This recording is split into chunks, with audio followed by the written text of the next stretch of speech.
This is February the 6th, 2015 on our calendar here in the United States, and the 27th day of Shabbat, 5776. What did I say? 15. 2016. It's hard to break old habits, isn't it? I said that and didn't even realize, obviously. I've entitled this message, Our One Thing. Our One Thing.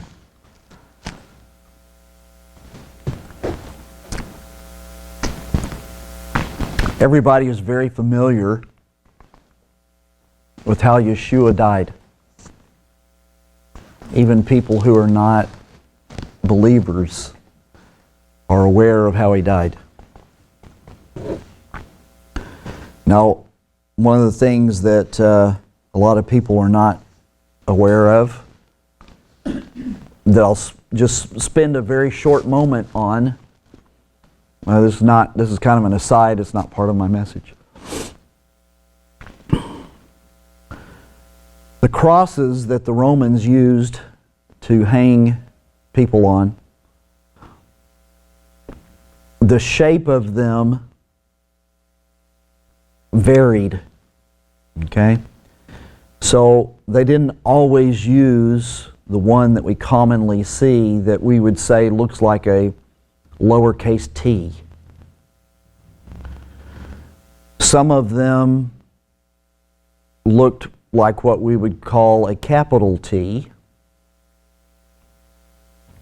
Some of them, depending on the circumstances, where they were, and so on and so forth, it was just one single upright pole. And so there's a lot of debate. There has been a lot of debate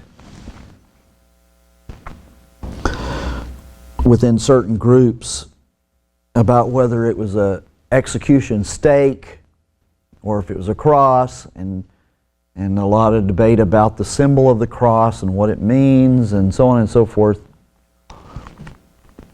You just need to know historically that they used all three.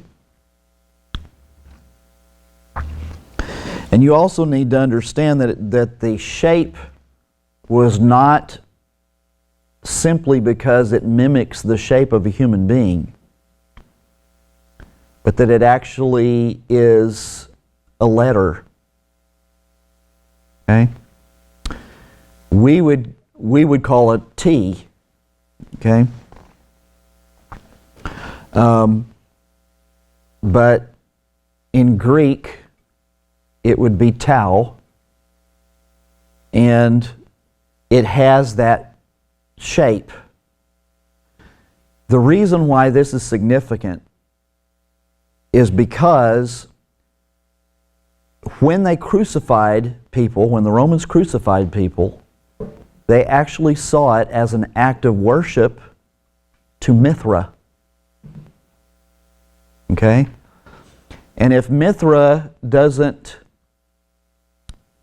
bring any thoughts to mind, maybe Tammuz would. Mithra is not spoken of in the scripture, but Tammuz is. And if you know the history of Tammuz, Tammuz was worshipped as the offspring of the sun god. Okay? And that goes back to the origins of pagan worship. Okay? So the tau represented the first letter of Tammuz's name, or became the symbol of Mithra. And so every time they crucified someone, they saw it as an act of worship to Mithra. Okay? So that's the reason why people were hung the way that they were on those devices. Now, what people are not familiar with, for the most part, is what happened to all of the followers of Yeshua. Okay? And I'm going to read down a list. And then here in a little bit, I'm going to give you even more detail. Mattatyahu, the one that Matthew, the gospel, was written by, was killed. He suffered martyrdom in Ethiopia, killed by a sword wound. Yochanan, John, the one who wrote the Gospel of John, also faced martyrdom when he was boiled in a huge basin of boiling oil during a wave of persecution in Rome. However, believe it or not, he was miraculously delivered from death. He was then sentenced to the mines on the prison island of Patmos, where he penned the book of the Revelation of Yeshua the Messiah. The apostle Yochanan, John, was later freed and returned to serve as bishop of Edessa in modern Turkey. He died as an old man, the only apostle to die peacefully. But he had a lot to go through to get there. Now, just dwelling on him for a moment, unless the Lord miraculously healed his body to where there was no evidence of what he had gone through, if you had met Yochanan on the Isle of Patmos, you would have seen a man who was scarred all over his body and probably didn't have any hair, as somebody who had gone through a fire would be. Okay? So just get that picture in your head. Peter, Shimon Kephah, was crucified upside down on an X-shaped cross. Okay? Yaakov, or James the Just, who was Yeshua's brother and the leader of the congregation in Jerusalem, was thrown over 100 feet down from the southeast pinnacle of the temple. When they discovered that he survived the fall, his enemies beat him to death with a fuller's club. Fuller's club. A fuller, if you don't know what a fuller is somebody who does laundry, basically. Okay? It was the club or the rod that they would beat the clothes with. This was the same pinnacle where Hasatan had taken Yeshua during Yeshua's temptation. There's a different Yaakov or James called James the Greater. This was the son of Zavdai or Zebedee. Okay? He was a fisherman by trade, as we read in the Gospels, when Yeshua called him to a lifetime of ministry. As a strong leader of the congregation, Yaakov was ultimately beheaded at Jerusalem. Bartalmai, or Bartholomew, also known as Nathaniel or Nathaniel, was a missionary to Asia. Bartalmai was martyred when he was flayed to death by a whip. Andrew was crucified on an X-shaped cross in Patras, Greece. After being whipped severely by 7 soldiers, they tied his body to the cross with cords to prolong his agony. The Apostle Thomas, the one that had such a problem believing in Yeshua, was stabbed to death with a spear.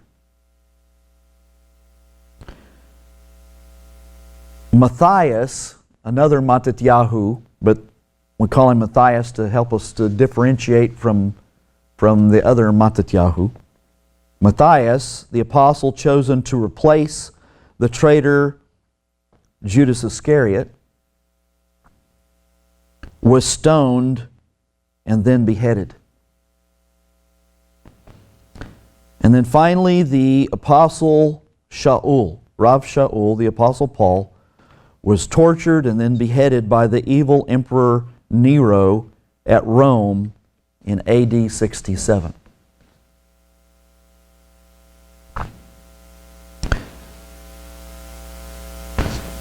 Now obviously, all of these men, besides the fact that they spent 3 years traveling with Yeshua, at least 3 years,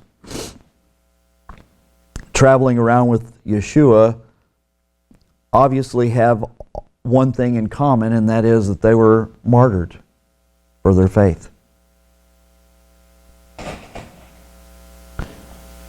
Now I want to give you a little more detail, because these details are important for you to hear and to know. Kepha was crucified upside down on an X-shaped cross because, according to tradition, he told his tormentors that he felt unworthy to die.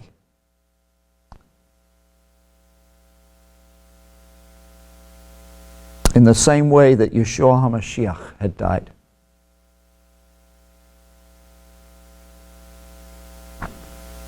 Yaakov the just was killed because he refused to deny his faith in the Messiah. When Yaakov the Greater was beheaded, the Roman officer who guarded him watched amazed as Yaakov defended his faith at his trial. Later, the officer walked beside Yaakov to the place of execution. Overcome by conviction, he declared his new faith to the judge.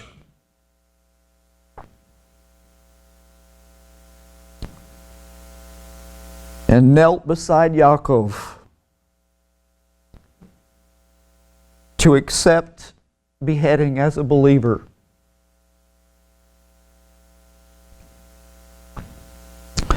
Bartolomei witnessed of our Messiah in present-day Turkey. He was martyred for his preaching in Armenia.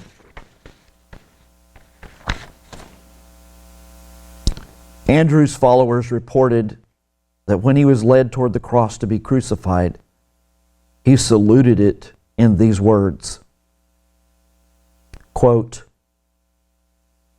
"I have long desired and expected this happy hour.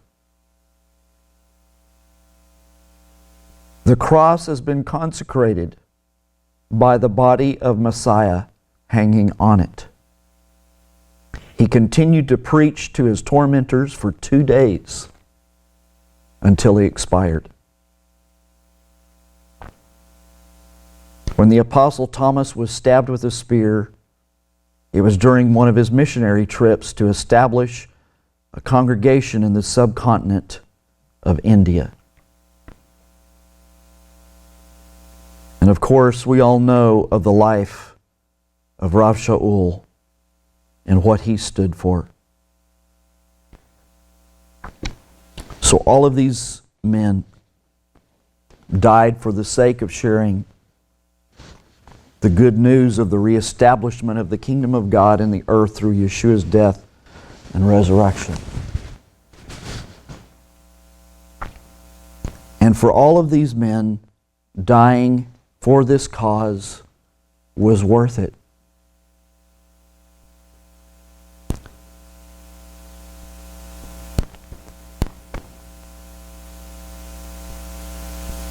And it makes me wonder about the people of today who call themselves believers I wonder how many would actually go to these kinds of deaths on behalf of the Messiah and what He did for us.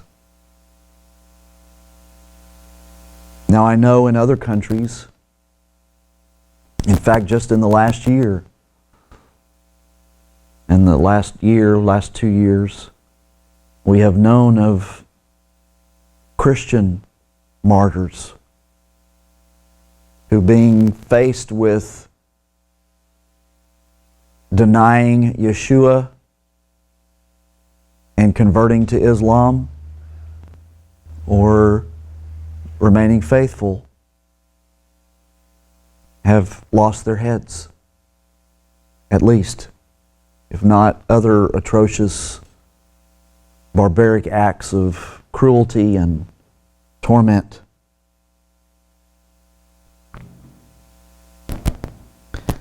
In this country, our lives, at least right now, aren't really threatened. And certainly not for sharing these things. We might get people who badmouth us, who may not agree with us, who may want us to shut up. And I suppose there are some occasions where it actually comes to blows. But that's not the norm. That's not, when we go out and we talk to people about Yeshua, there's not an expectation that somebody could be listening to us and might arrest us or kill us as a result. So my question is, what's happened? What's happened to the body in the United States? What's wrong with us? And I can't speak, obviously, for anybody in this room. You guys know whether or not you would deny Yeshua if you were put in that kind of position.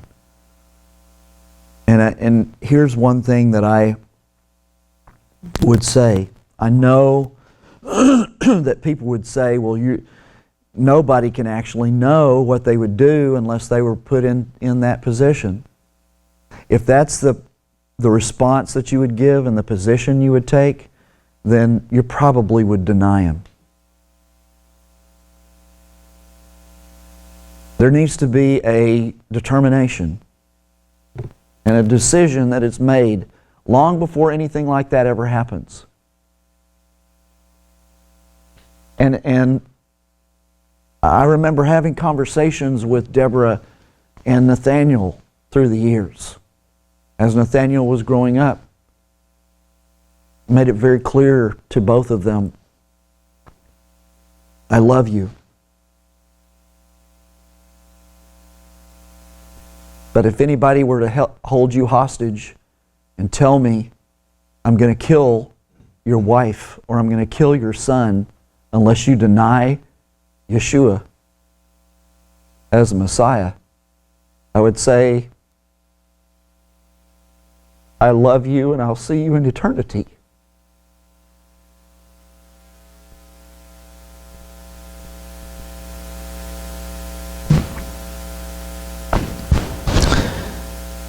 If anybody here has ever stood by the bedside of a dying relative or friend, then you know how precious those last moments are before they leave this body. And if they're cognizant of what's going on leading up to that, then many times an individual will have some last things that they want to say to those that they love, those whom they love. And usually those things are very important things. They are the kind of like the last minute, I want to make sure that you understand kind of things. It may be asking for forgiveness for something, or confessing something. Or it may just be the desire to make sure that those people really truly understand how much they're loved.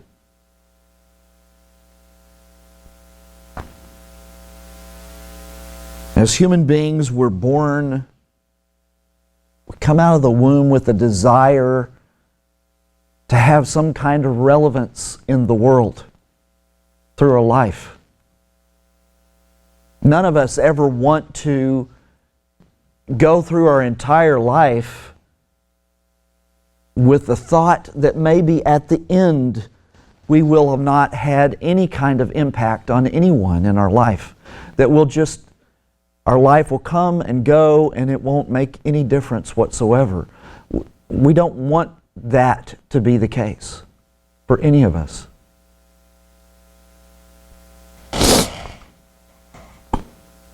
And so, as we're leaving this world, we want to be able to pass some kind of wisdom on to others. Or we just want to make sure that everything has been said that we wanted to say before the passing.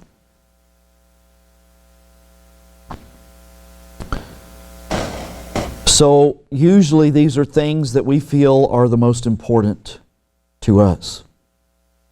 Yeshua wasn't any different. As he was hanging on the cross, and also afterwards when he was resurrected and he spent time with his disciples before ascending. And even in the moment as they're gathered around him and he's about to ascend to be with the Father, in those days and hours prior to him leaving, he said things that he wanted to make sure that his disciples understood before he left. And so, I would ask you this question. If you could only say a few things, what would it be that you would want to impart to other people before you left? If that's something that you've never thought about, then I would challenge you to think about that. Here's what will happen if you think about that. It will make you take an assessment of your life such that you will wonder, is my life consistent with whatever this is that I want to impart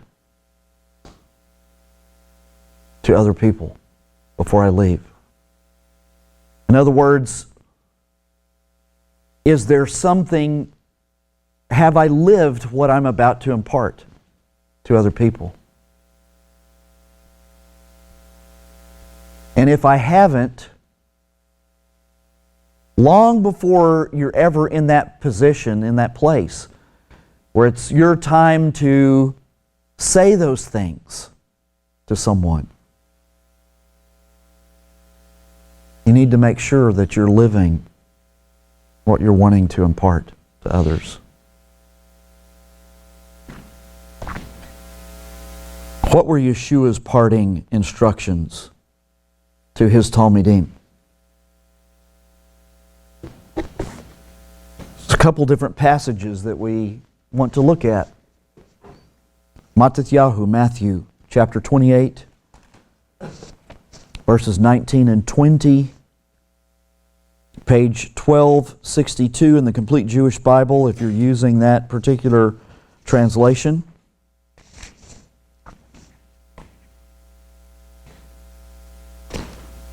Mattatyahu, Matthew 28, 19 and 20.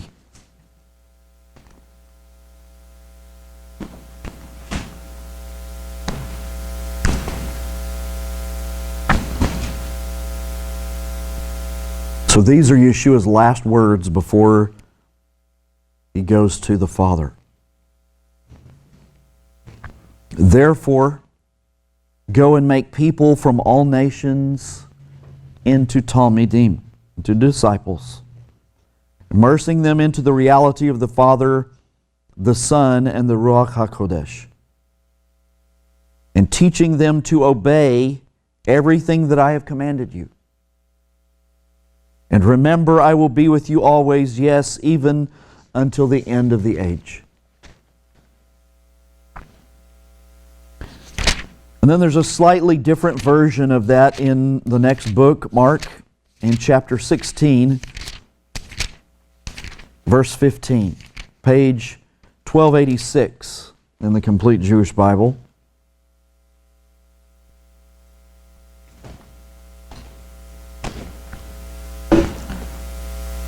Mark 16:15.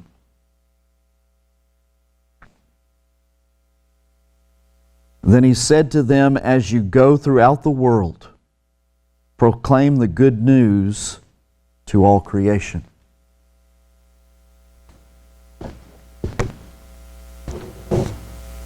So of all the things that Yeshua possibly could have said to his talmidim before he left, why did he choose these particular words? Why was this so important to him?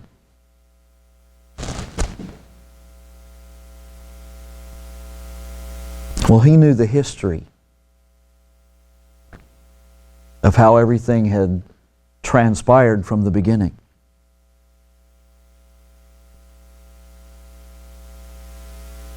There's been a battle waging since before the beginning of creation. A battle between Yod-He, Vav-He, and Hasatan, the adversary. And the adversary has made the reward to be the souls of men. And so, when Hasatan made the decision that he did, we all know he was cast down out of heaven. Now we don't know for sure because the text doesn't really tell us. But I have a feeling that once he did what he did, he realized what a big mistake he had made. But by then it was done. It was too late. There was no going back. God had ruled. And his rule was going to stand.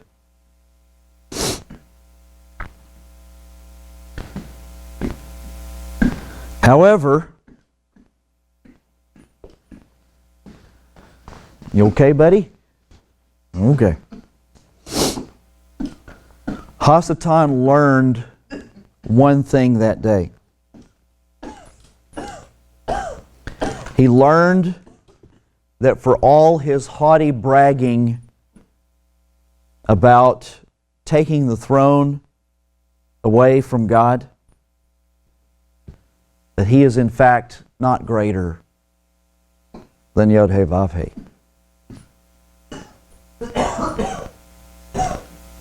And so now I believe that he knows that he has absolutely no hope.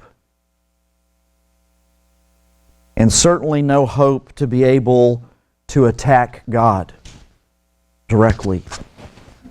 Okay? So, instead he goes after that which is most precious to the Father. And that's us. And so his target is going to be us in order that he might cause pain to the Father.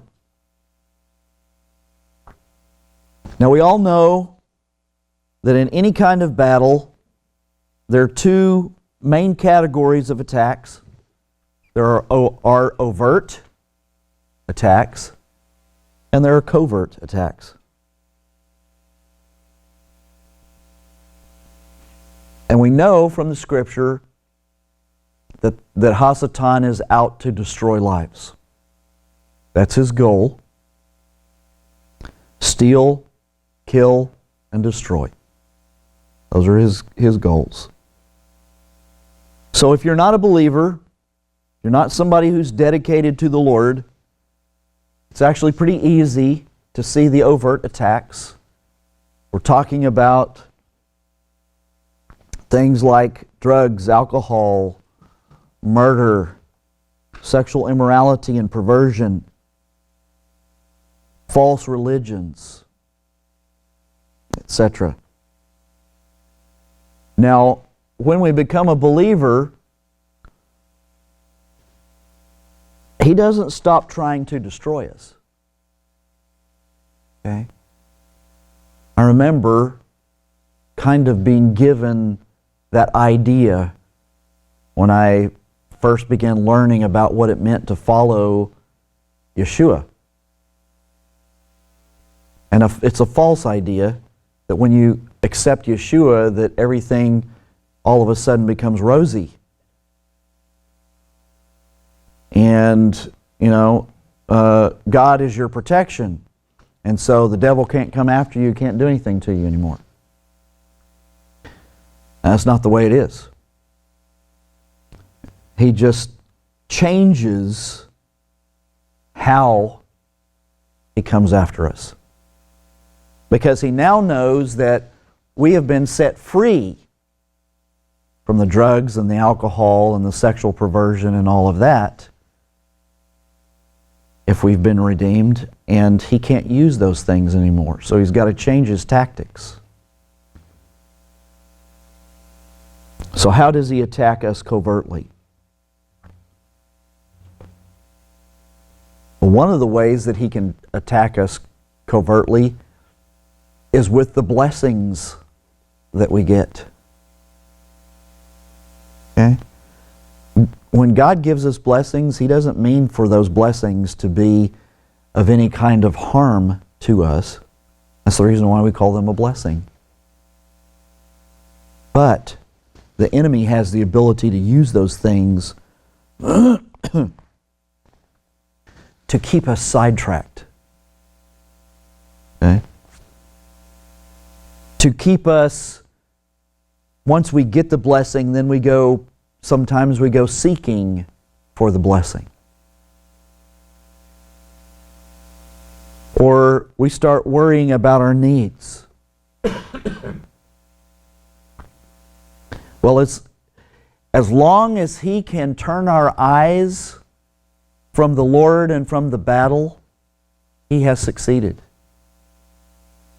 Because he makes us ineffective in the battle. Okay? One of the other things that he can do is he can make us comfortable with our silence. What do I mean by that? Well, we've all marveled, I think, at the great boldness, openness, and eagerness of many adherents to false religions such as Mormons, Jehovah's Witnesses, and now the Muslims. They have a false message, but they're not silent about proclaiming it because they believe in their message. It has changed their lives in some way, and they are, in some cases, excited, at least very passionate about what they believe.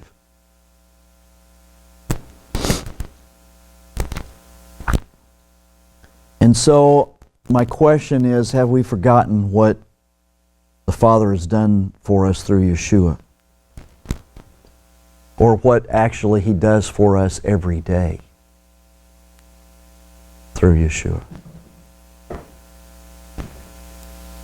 Now, one of the things that is not taught, unfortunately, in most congregations, And that is, when we became believers, we were automatically enlisted into the army of light.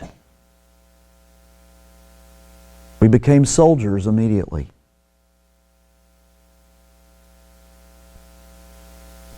And that means we entered the battle on the side of the Father against HaSatan. So where HaSatan is out to utterly destroy all of mankind, Abba is out to rescue all of mankind. And He's chosen to partner with us to do the fighting and the rescuing.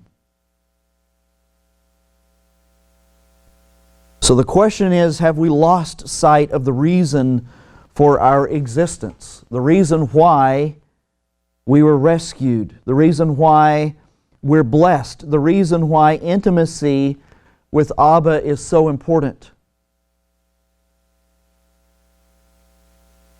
In our head, we know that it's for His purposes.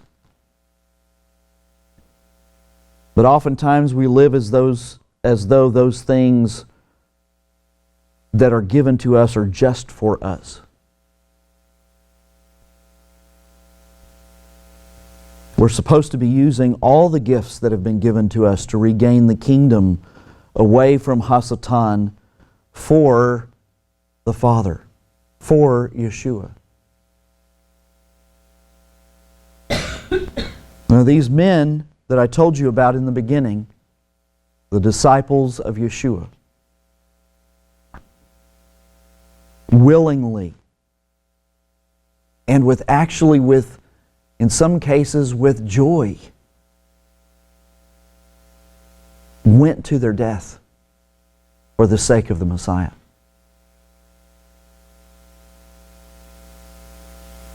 Like I said earlier, we're not really in that place yet in this country.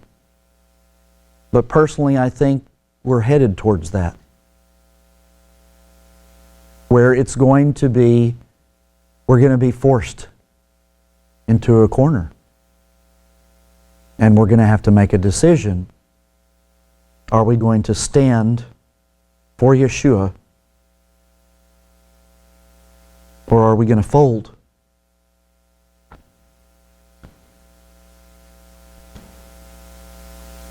Our Master has asked us to do one thing. One major thing. And that is to rescue souls and to make them talmidim. In other words, to multiply. To not to just get people through the door like we talked about in weeks past, but to actually teach them what they need to know in order to not only live the right life that they're supposed to live before God, but that they would be able to teach other people how to live right before God.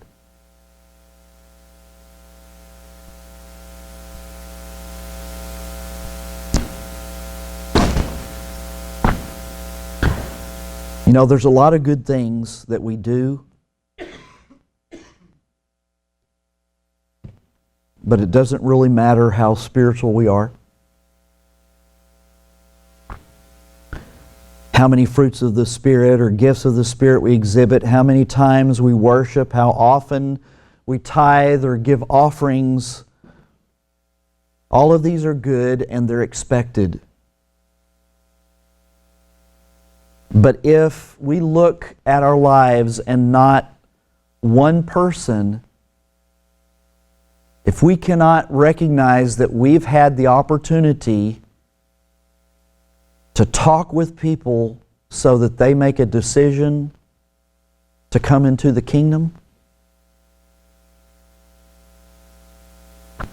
then we need to ask the question, why are we not talking to people about this? Now, when I was growing up, it was turned into this awkward obligation where you had to go knock on people's doors and stand on their porch and tell them whether they wanted to hear or not. That's not what I'm suggesting. that actually is quite ineffective. But instead, as you live your life, as you go to work, as you're in the store, as you're whatever, with people, what is your life and what are your words saying to them? Do they have any reason to want to know what is going on with you? Why are you different? Why do you constantly talk about God?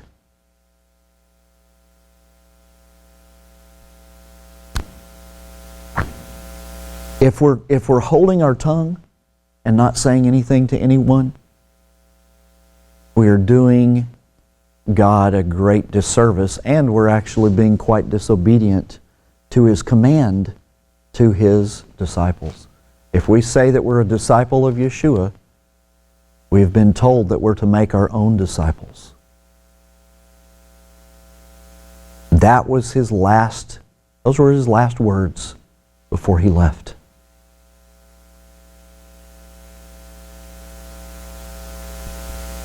That really, if we could narrow everything down, I know we have responsibilities and there's all kinds of things that we need to do, we're called to do. But if we could narrow everything down to just that one thing, what is the one thing that we're supposed to be doing? And are we doing it?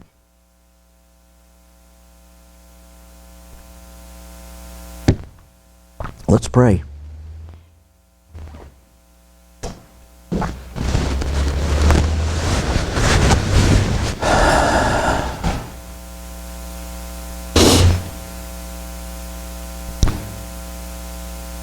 Father, it is so very easy for us as human beings to get caught up in the details of life.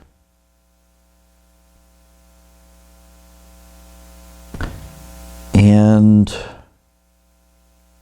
I don't know why human nature wants to do this.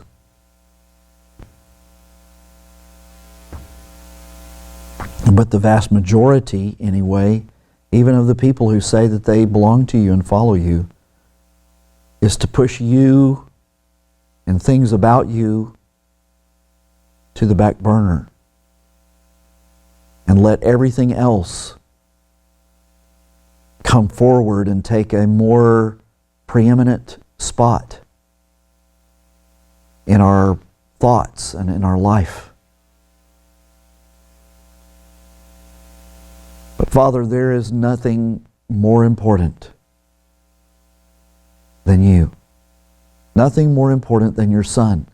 Nothing more important than the fact that you deserve the souls of man for whom you died.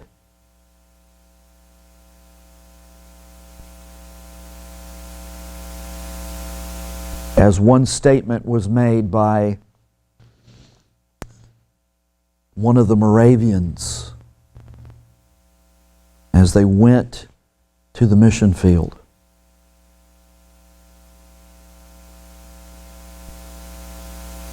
You're worthy to receive the rewards of your suffering. And those rewards are men and women. Father, we have a huge example set before us by the men who followed you around on the earth when you were here in human form. These men willingly gave their lives so that others might come to know you and be added to the kingdom. And I remember Rav Shaul saying that if I knew that my being cursed to be separated from God and to be in torment for eternity would mean the salvation of my brothers in the flesh, I would do it. What an amazing statement to make. How many of us would genuinely make that statement? I don't want to go to eternal punishment.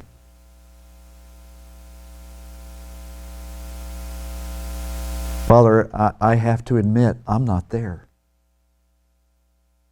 With that kind of dedication to you or love for people that I would wish myself accursed, if it would save someone else.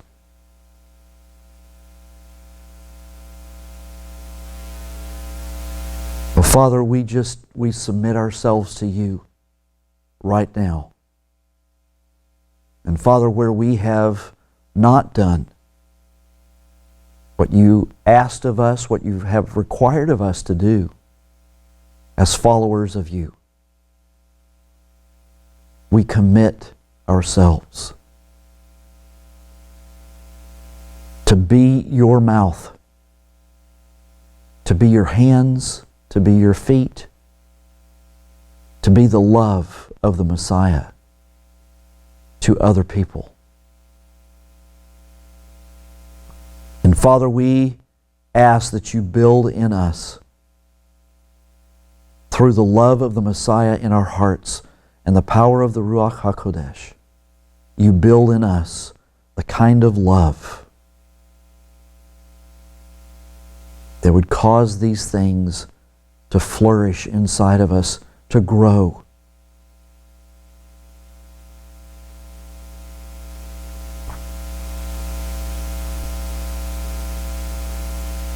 Father, thank you. Thank you, first of all, that you sent your Son to die for us. And then thank you, Father, that someone took the time and made the effort to talk to us so that we would know what the truth was. We would know how we could enter the kingdom. Father, bless every one of those people for what they did to bring us into the kingdom. Now may we seek to bring others into the kingdom and to train them and teach them like you've asked us to do. In Yeshua's name. Amen. The Lord bless you and keep you. The Lord make his face shine on you and be gracious to you. The Lord lift up his countenance upon you and give you peace. Yevarechek Adonai v'yishmarecha.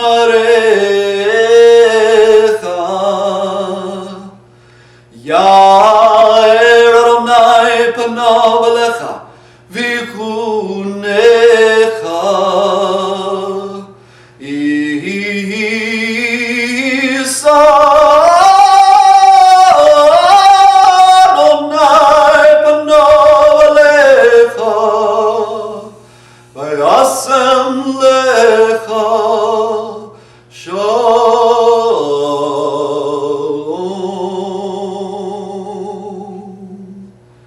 B'shem Yeshua Mishikenu, Adonenu, Tzidkenu, Yeshuatenu, Sar Shalom.